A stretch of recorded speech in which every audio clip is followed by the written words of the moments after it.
Hello, everyone. Here we are in Los Angeles, and we're here to talk about edibles and the amazing things that it has available today on the market. And this is Bo of Edibles Magazine. Hello, Bo. How are you today? How's it going? Great. And we have Tangi of Jane Green. She has a wonderful topical company. Hi. And I'm Keiko Beatty, and we have had a lot of experience on dealing with edibles, and we just want to share with you the 101 of infused edibles. So, B, tell us a little bit about your background and what you've had done with edibles. So I started edibleslist.com in 2010 looking for healthy edibles. I was personally looking for sugar-free and gluten-free edibles and noticed that there was a big difference between the NorCal and SoCal dispensaries and the products that were offered. And in short, I was a web designer, so I designed a website that was a nice searchable database to document what edible vendors are where and where you can find them, what they include, what the edibles are made of, if they're dietary specific.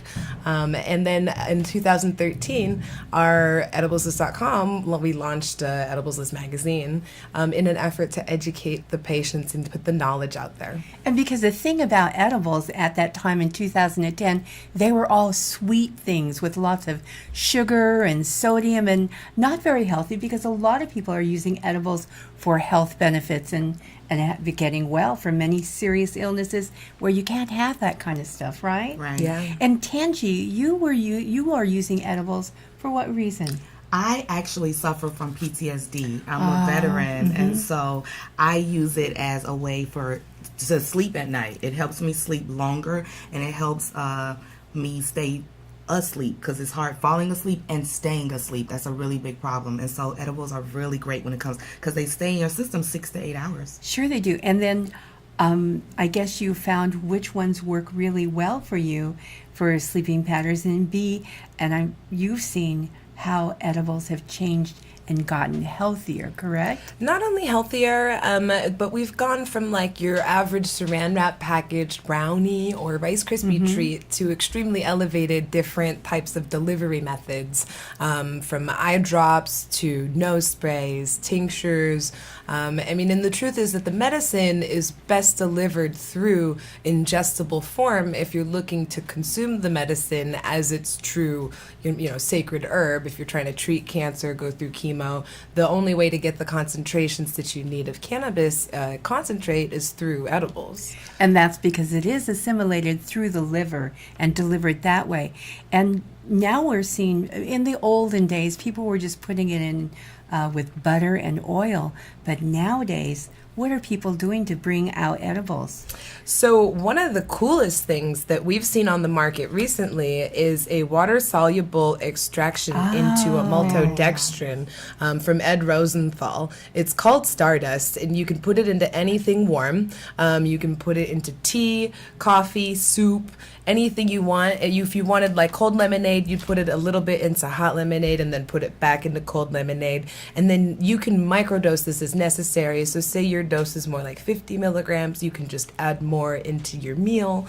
And that's one of the first products we've ever seen that's actually water-soluble cannabis, because cannabis is indeed fat-soluble. So this, I understand, is also tasteless, it's odorless, and people can travel all around the world with this and not have the feeling that they could be doing something illegal then.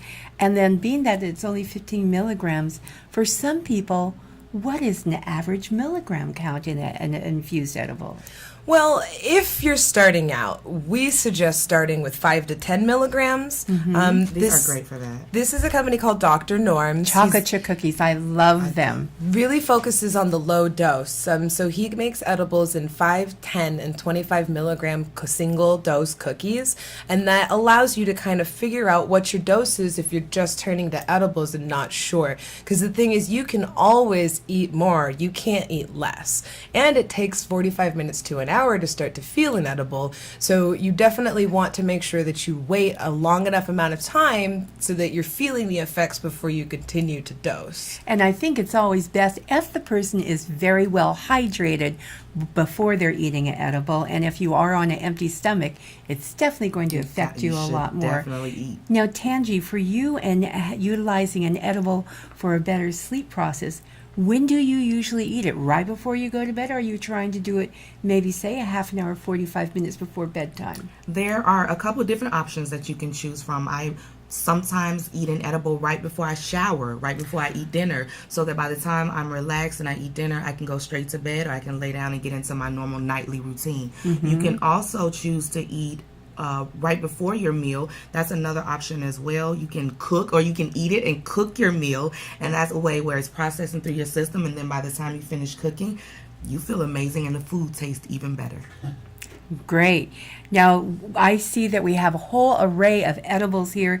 This one here is 300 milligrams.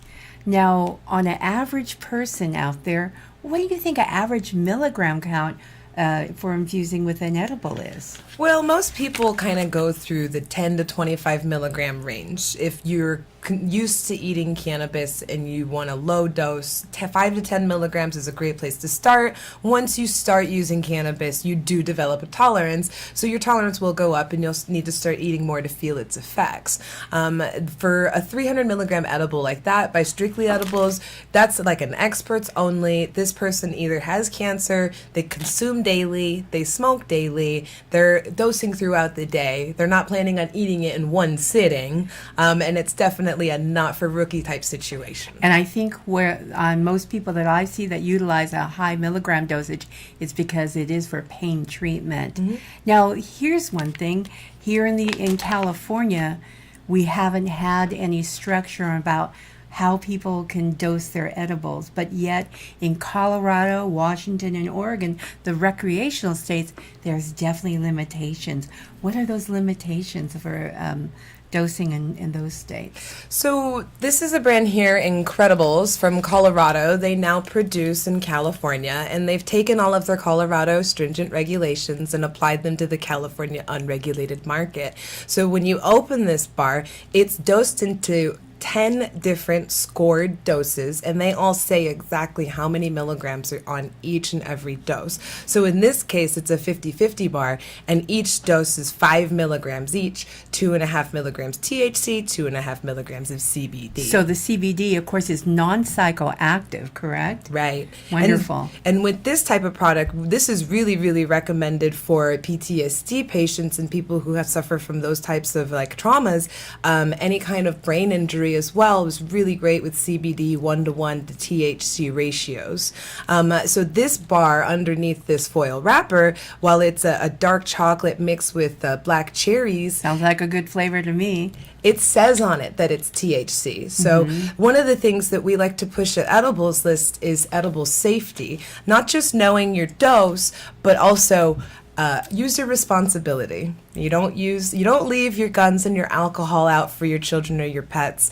Likewise, you shouldn't leave your edibles out, because even if it's law to leave a dispensary with the childproof package, it's still your responsibility to put it back in that childproof package to make it inaccessible to young children or potentially pets. So they're in the states that are recreational now. They all have limitations of what they can package their edibles at. But here in California, it's still the Wild West, right? Sure is. What do you think is going to happen futuristically for California? Do you think that we're going to have to adhere to those limitations? Yes, I do think we're definitely going to have either tamper evident or some kind of child resistant packaging. They're probably going to lean towards opaque packaging, and they're probably going to similarly follow some of the recreational regulations of having no more than 10 milligrams per dose, blister packed in doses no larger than 100 milligrams in a total edible. So if we do a comparison when you say opaque packaging, these two packages here, this is a crunchy delight that you love. It's a Lemon Buddies. It's like a a cereal, right? Yes, you And put it didn't you with say milk. that you actually put it in a bowl with milk? I do. I Great. put it with cold chill milk. Well, you can see what it looks like here, but then yet with this packaging, it is opaque. You can't see it. The testing and the dosing are on here. And so legally, moving forward, this one would need to upgrade, correct? Yeah, so she actually, with Heavenly Sweet and Edibles, she actually does have opaque packaging for the markets that currently enforce it, which are only the Northern California markets right now. So looking at these here, most of these are all THC as well as being what's called a hybrid. And there are some edibles that are strain specific, meaning that it could be indica and sativa. Why don't you think that more edible companies are doing strain specific edibles? Well, I think there's a number of different reasons. The jury's still out on if the body digests a sativa or an indica in those specific types of manners. Typically, when you're ingesting and digesting through the liver and for THC, you end up having a body high effect instead of just your regular typical high. You're producing delta 9 in the liver and delta 11 as you digest it and metabolize it, and so that makes it more of a body high effect. And so the argument is that there isn't that much of a difference between the way that you feel a sativa or indica or a hybrid. Now, I personally know that I do feel sativa edibles, you know, and I definitely feel the difference with indica. I think everybody's a little bit different in the way they experience it. There's no I don't. difference altogether. I Everybody else- always want to have a sativa edible because I like that fun, uplifting, mentally stimulating experience.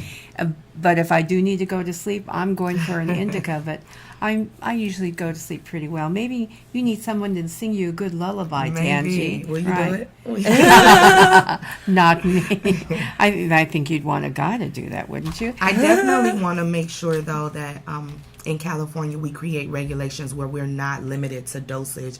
That would be unfortunate for a lot of veterans being limited to a low dose regimen. And a lot of them are not comfortable going into dispensaries or going into doctor's offices getting their recommendations. So they would go the recreational route, even though they're medical patients and need it on that side. What do you think that people out there who have a dispensary or a delivery service could do to be able to support maybe veterans coming in and buying products? Well, veterans are on limited funds, so it's extremely expensive to purchase medication. It If is. they set aside a certain amount or proceeds to help the veterans or give them a percentage, I personally don't go to a dispensary unless they offer a veteran discount. I think it's imperative. I think it's important. And so that's one of many ways they can help to further get, and even if they hold educational seminars at their dispensary, educating veterans on the usage of edibles, on the usage of cannabis, that would be helpful as well. So looking futuristically then for the edible market, they say it's going to grow 300 times the percentage that it is right now. Yep. If you were having a new edible company or you wanted to start a company, what do you think you could suggest to them to be successful in this market?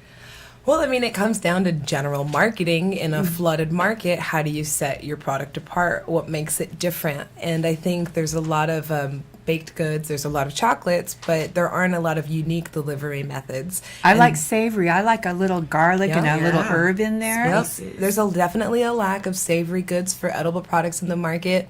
And, you know, as long as it's a really good, high-quality product and it's presented well, it stands a chance, but it's got to be different. Speaking of different, what are some of the products that you've seen out there that has just really excited you, that were unique and exciting? Well, I don't know if they're unique anymore, but I love the bath salts, the bath bombs. I love the topicals. I feel like the tinctures are the best straight medicine with no additives whatsoever, those are the types of things I'd recommend for cancer patients, just straight THC, CBD, THCA tinctures, especially kids with epilepsy. I love the suppositories for female needs. They really help during during that time of the month. They can also help women with menopause, cervical cancer. There's Listerine strips that are sublingual. I think the eye drops are really cool by Central Very Cali exciting Caregivers. about the those. eye drops, and he Yeah. also does a incredible nose spray too. Yeah, and so we've heard back from some of our patients that have used it that it cured their cat's blindness. And so It it's gave me clarity. I Mm-hmm. felt like it opened up my eyes. It just literally helped me think more. I felt like I could breathe Really? clearer. Like, honestly, I did. So that gets into something that you consider as the testing. How do you know these products are safe for human consumption? What do people have to do to be responsible to make sure that their product is actually going to be safe for a human being to consume? Well, that's a tough one because right now regulations don't stipulate enforcement for testing. So really it's kind of like the honor system and ethics when it comes to a producer putting a product out there. And that's, of course, just in the state of California right now, right. as well as many of the other states that are not recreational. Or regulated in Right. any way or shape or form. But, you know, I mean, we triple testing the concentrate before it goes into the edible, proper food handling, proper food preparation in the right kitchen and space. I mean, that's one thing that we want to make sure edible vendors are doing is producing in a clean, certified kitchen environment. We do know some people who are doing it in their kitchen, and it's probably not the best environment. Of course not. So, I mean, help creating a self-regulated standard for the industry has always been our mission through not just edibleslist.com, but the magazine. And, you know, we've seen a lot of improvement over the last 7 years in edibles, that's for sure. So in many ways, do you feel that Edibles Magazine, because of what you present, the education, the information, and the support to community, you're maybe like the good housekeeping seal of cannabis-infused products? Sure, I absolutely feel that way. So you should give your stamp of approval futuristically for the market? I do think so. Oh, great. I Well, think taste is also important Yeah. when it comes to this. If it has a heavy THC taste, we judge. Oh, edibles we don't want on the regular. weedy taste, We do do not we? want the weed. We Yeah. need something that tastes just like you can buy it out of a store, and it has absolutely no heavy plant material base. So that's important as well. It's an elevated consumer, quite literally. Literally. and I think that when we talk about that elevation and that information, Edibles Magazine does do a show called Infused Expo, and that's all about the education. And if you want to have a business in the industry, they should come to that event. And when is that held? October 21st. And that's In LA. 2017. And they could look that up on a website, correct? InfusedExpo.com. And what is the email, or I should say, the web address for Edibles Magazine and Edibles List? So you can rate, review, find edible vendors and dispensaries at edibleslist.com, and you can check out all of our magazine content at ediblesmagazine.com. Well, I hope that everyone that was with us today had learned something. And if you feel like getting into the business, this is the perfect time for it now, because as we move forward with legislation, it's going to be a lot better for our community, for our better health and well-being, right? Absolutely. Absolutely. Cannabis is going to change the world. Thank you.